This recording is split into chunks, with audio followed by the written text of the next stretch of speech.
more OTS Championship deck lists. We have the power of Dinosaurs leaping into action, Infernoids, and don't worry, we have Dragon Rulers not far behind.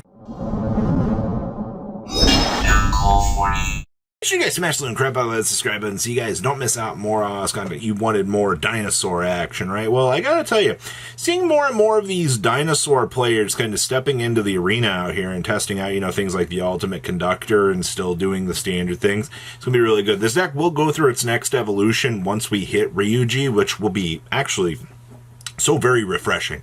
Like, I can't tell you how quick I am excited see those changes, but for now we are kind of relying on the Evil Sword package. I think you do need to play these at least in some sort of capacity, because let's call it what it is. You have access to the Dinosaur stuff. You have the Wanteds in here now. You want to make sure that you can get to OSS to get to the Mega Torella here, so we can set up the singularity lines and do some of the fun stuff. Now I do see we are getting to play the Grenosaurus Giga Cannon in here. Now this might just be more or less one of the memeroos that this deck can actually generate, but in the world of your dinosaurs, you've got some kind of funny little interactions that you can do. This deck's gonna just, you can Dark Rule no more your opponent, clear their field with an Ultimate Conductor. Yeah, they're not gonna take any damage, but once you're in charge and you have your negates loaded up here, either through, the form of these, or you have Lars and friends ready to go, you should be able to clean up pretty much anything you need. Also, since we are doing some of the extra little fire shenanigans, we have the Promethean Princess and the Ambler Whale here to kind of assure that, hey, we can clean this on up, and that pressure that we're able to throw onto our opponent will be able to get us to where we need to be. Outside of that, there's not a lot of crazy interactions in terms of the dinosaur innovations. A lot of this deck feels pretty standard. Even so, we're doing 2 ground Xenos. You also have the Xenometeorus in here, and of course, we are playing the one little vanilla, but I really wish that we had something a little bit more formidable down here in the extra deck to actually make use of that, but not in this build, unfortunately. Alright, moving on along here. We have some Noids for you out here. Now, I'm going to be honest with you. I'm happy to see a Noid list not playing 60 cards. A lot of the Noid list have been trying to, I guess, spicing things up with the idea of, hey, you can still play 60 cards, everybody. It's like, no, you're going to play 45. You're still going to use the Fiendsmith package as your strong, incredible base, because getting through Desiree and friends, getting to this stupid card is going to be very, very strong. Now, in terms of your Noid engine, Dankatron is still going to force you to kind of play the OSS stuff. I know Diabellstar is kind of fed up with it. They're like, another meta, another day. Yeah, I know. But getting into OSS, to get into good old Dankatron, to start getting your deck thinned is exactly what you need to be doing in here. Now, keep in mind, all right, that I do see that, we're just void imaginationing, dropping, I guess we're just not playing Tiara, which is kind of interesting, to say the least. I figured something like that would be what you'd want to do, but instead they've opted to play the Princess.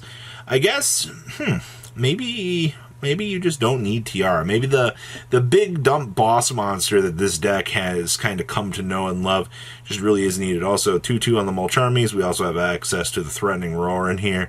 In terms of standard Noid stuff, you kind of have 2 extremes, right? You either go like full Noid commitment, you go like a crazier thing, or you see like a splash package variation of that stuff like we're deviating with here, and you kind of are able to achieve that middle ground that you want. At least we are playing the Flood to laugh and punish our opponent, but you know what?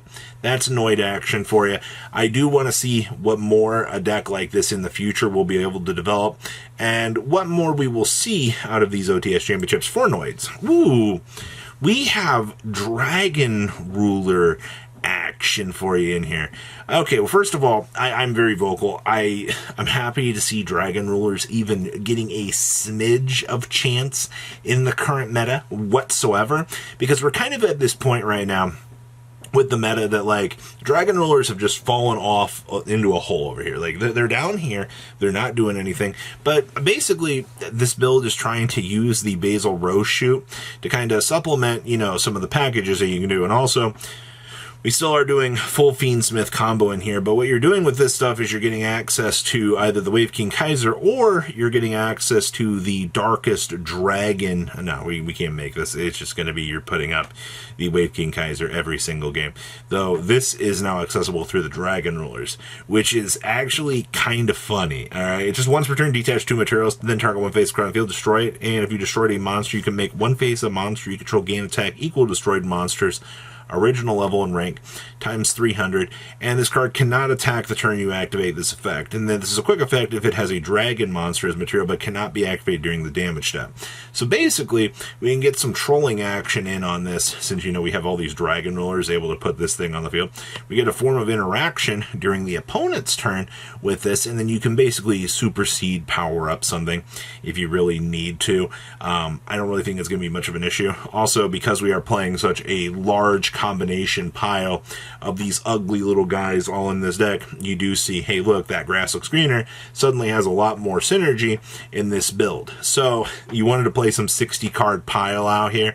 I think that this is one of those times that you can get into the innovation seat, you can have a little bit of fun, and you can just test out some dragons, man. Like, there's nothing wrong with wanting to play some fun little interactions like this per se. Next up, continuing with our OTS Championship weekend out here, we have some hero action for you. And I've been trying to cover as many hero variations as I can out here, because it really only appears to me that when we get to the OTS Championship weekends, these are like the only weekends that hero actually gets a chance to shine. And it's really sad, actually, because this deck just cannot perform at like a regional level. Yeah, you can top 32 with it and get your invite. Yeah, that's good.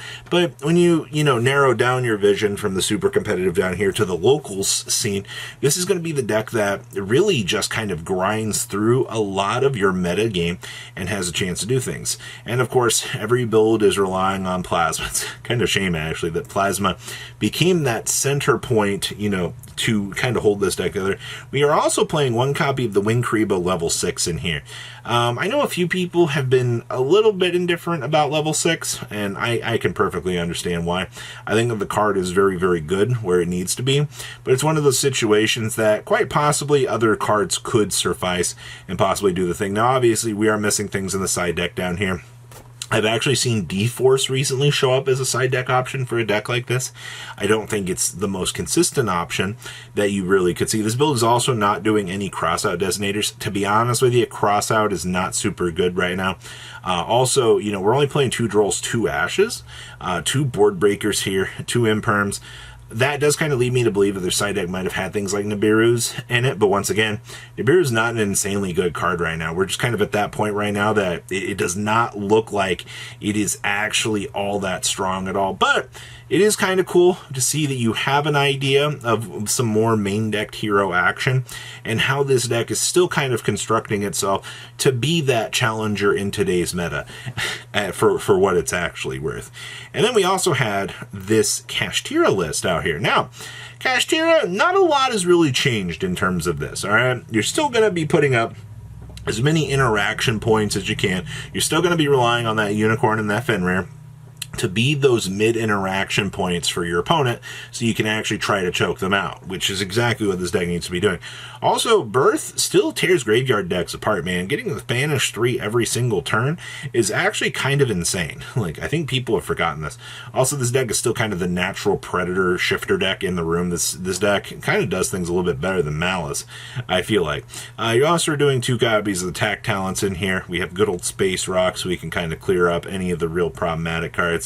Still being forced to play that 1 Ogre, which absolutely stinks, but it's just one of those situations that you have to look at the deck and go, okay. I also do see we are playing 1 copy of Ruddy Rose. This is actually kind of funny that this is the level 10 Synchro of choice that they've chosen in here, because Ash plus Fenrir or any of your other guys just get you a free banish of the graveyard, which is pretty good.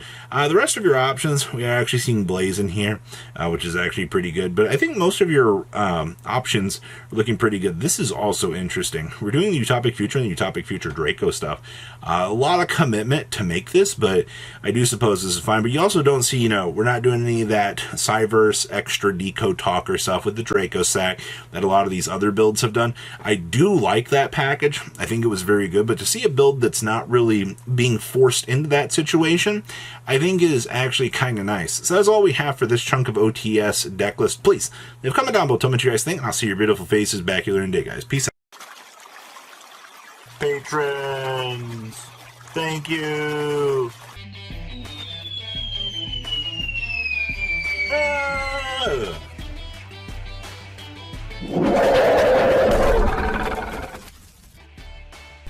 Thank you so much for watching. Check out these other videos.